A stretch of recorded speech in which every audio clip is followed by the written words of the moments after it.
dans Québec Réveil et ce matin, ça ne fait pas exception. Toujours un plaisir de jaser avec Éric Pronovo, il est président de la Fédération du personnel de soutien scolaire. Salut Éric, comment ça va ce matin?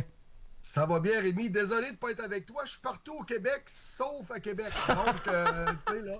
Donc, j'ai un problème un peu d'agenda, mais on va se reprendre assurément dans le studio avec toi, là. Ah ben écoute, ça me fera plaisir. J'imagine effectivement que ça a été une grosse semaine. Ça ressemblait à quoi comme viroyage puis comme activité? Ah, écoute, là, une chance qu'on a un GPS, hein, tu sais, pour se rendre aux bons endroits. Mais oui, ça a été le Saguenay-Lac-Saint-Jean, ça a été Sherbrooke, ça a été du côté de Gatineau. On s'est promené partout dans la province parce que tu te souviens, on était dans la semaine nationale du personnel de soutien scolaire du 21 au 27, mais il y a des syndicats locaux qui ont poussé ça un petit peu plus loin dans le temps.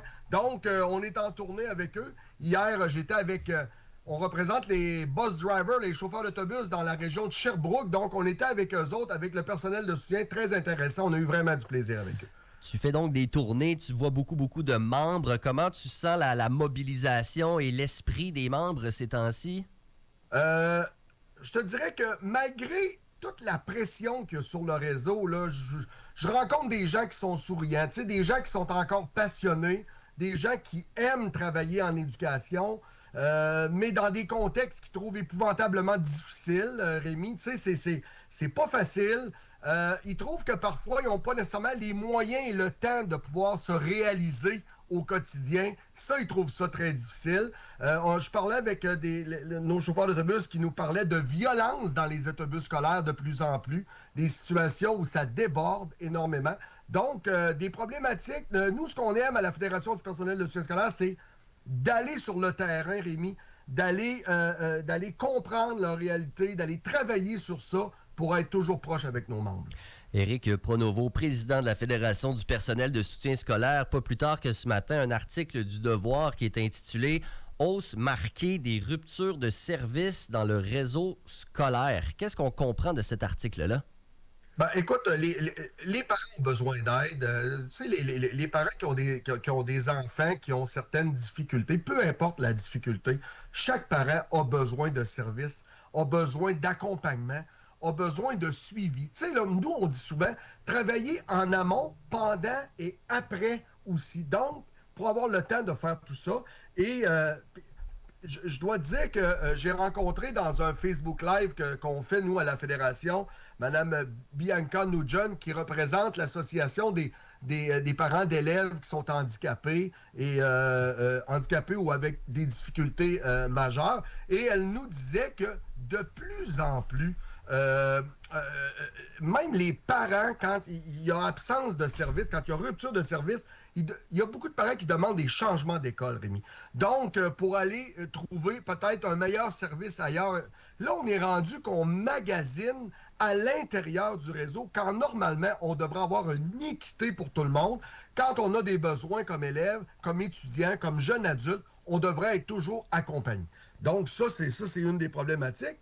Puis, les besoins particuliers ont augmenté de plus en plus, mais dès le préscolaire, Rémi. Donc ça, là, écoute, là, on voit des enfants qui arrivent des CPE ou des milieux familiales. Ils ont été hyper bien accompagnés par ces gens-là et arrivent dans le réseau scolaire, puis ils ont besoin de services. Mais là, on a une problématique, c'est qu'on n'est pas capable toujours de bien répondre à leurs besoins. Et ça, c'est assez épouvantable là-dedans, par rapport à tout ça. Donc, des besoins qui augmentent. Là, la problématique, est-ce que c'est dans l'embauche? C'est-tu les gens qui s'intéressent moins au métier? Tu sais, qu'est-ce qui fait en sorte qu'il y a autant de besoins à combler? Puis comment on peut régler ça? Tu sais, Rémi, là, juste avant de répondre à ta question, je vais te parler d'une statistique, OK, là, par rapport à... quand on regarde... les ruptures de services dans le réseau scolaire, OK? Là, il y a vraiment une croissance incroyable. Si je regarde en 2021, on parlait de 1481 une rupture de service. Donc, à un moment donné, il y a un élève qui n'en a pas eu, OK? En 2025, on répertorie maintenant 3417 ruptures de service.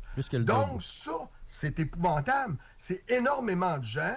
Et pour répondre à ta question, tu sais, pour trouver l'emploi intéressant, il faut quand même que tu donnes les outils nécessaires pour que les gens puissent travailler. Le temps nécessaire pour travailler.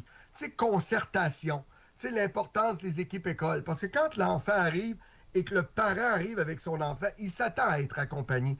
Ça, j'ai comme l'impression que je répète ça depuis 15 ans, mais je veux dire, on dirait que rien ne change. Mais on focus sur beaucoup d'autres choses au Québec que sur les réels besoins de ces enfants-là, de ces étudiants-là et de ces jeunes adultes-là. Tu sais, Rémi, je veux juste te dire que les libéraux et la CAQ, ensemble, en 15 ans, OK, en 15 ans, là, ont coupé 3 milliards en éducation. Donc, tu comprendras que 3 milliards, je te fais un parallèle, un enfant rentre à 5 ans, Rémi, 15 ans plus tard, il arrive au cégep à 20 ans. Donc, pendant 15 ans, pendant toute sa période scolaire, cet enfant-là a manqué à quelque part, soit de services directs, du service indirect, de l'accompagnement. Il y a des élèves là-dedans qu'on a échappé. C'est une génération. Je ne veux pas être négatif, mais c'est ça la réalité du terrain. Mais heureusement, les parents comprennent, la population comprend, mais on a malheureusement des gouvernements qui suivent, mais qui suivent pas la vague puis les besoins. Donc, ça cause des problèmes, Rémi, par rapport à tout ça. Et les besoins sont absolument partout sur notre immense territoire. Éric Pronovo, même une tournée qui a été faite du côté des commissions scolaires CRI et Kativik. Peux-tu nous parler un petit peu de ces rencontres-là? Oui, des rencontres hyper intéressantes. Je dois te dire, là, toutes les fois qu'on va rencontrer nos membres là-bas au Nord, c'est des gens... ben, partout au Québec, le personnel de soutien, le personnel d'éducation, c'est des passionnés, mais ces gens-là vivent une réalité qui est tellement pas comme la nôtre. Toute la distance, Rémi, toutes juste simplement d'avoir de la nourriture, Rémi. Tu sais, là, c'est des cargos qui montent 2 fois par année. Écoute, je discutais avec les gens de là-bas et il y a des villages, là, qui n'ont pas d'eau potable. Ils doivent recevoir des avions citernes, des camions citernes qui doivent venir remplir le réservoir d'eau. Puis je t'explique. Dans le village, il y a 3 lumières, OK? La lumière bleue, c'est pour l'eau sur la maison. La lumière rouge, c'est pour l'eau noire, l'eau grise, là, etc., etc. Puis la lumière verte, c'est pour l'huile à chauffage, OK? Les gens, quand ils n'ont plus d'eau potable, allument la lumière. Donc, le camion d'eau potable passe puis remplit le réservoir d'eau potable. C'est pour te dire que là, ce que je te dis là, on est-tu en 2025, Rémi? On est-tu ça n'a aucun sens. J'ai l'impression que ces gens-là, parfois, vivent 25, 30, 40, 50 ans par rapport en arrière de nous. Et il y a beaucoup de problématiques de violence, Rémi. Beaucoup de violence. Un taux de suicide élevé. C'est difficile parce que, tu sais, quand tu es dans une petite communauté, tout le monde se connaît, Rémi. Donc, tu sais, là, il y a un lien ensemble. Donc, mais c'est des gens qui sont toujours à la recherche de solutions. C'est des gens qui veulent toujours être meilleurs à chaque lendemain, mais dans un contexte qui est très difficile. Mais moi, j'ai vu des beaux sourires, j'ai vu des sourires d'enfants, j'ai vu des sourires de gens qui comprennent leur réalité, mais ne comprennent pas qu'ils n'ont pas tant d'aide que ça. Donc, on travaille fort avec eux et il ne faut pas lâcher, on leur dit. Mais nous aussi, comme fédération, il faut s'adapter à leurs besoins et à leur réalité. C'est ce qu'on travaille avec eux aussi. C'est quoi leur demande, justement, envers vous, par exemple, pour s'adapter à eux?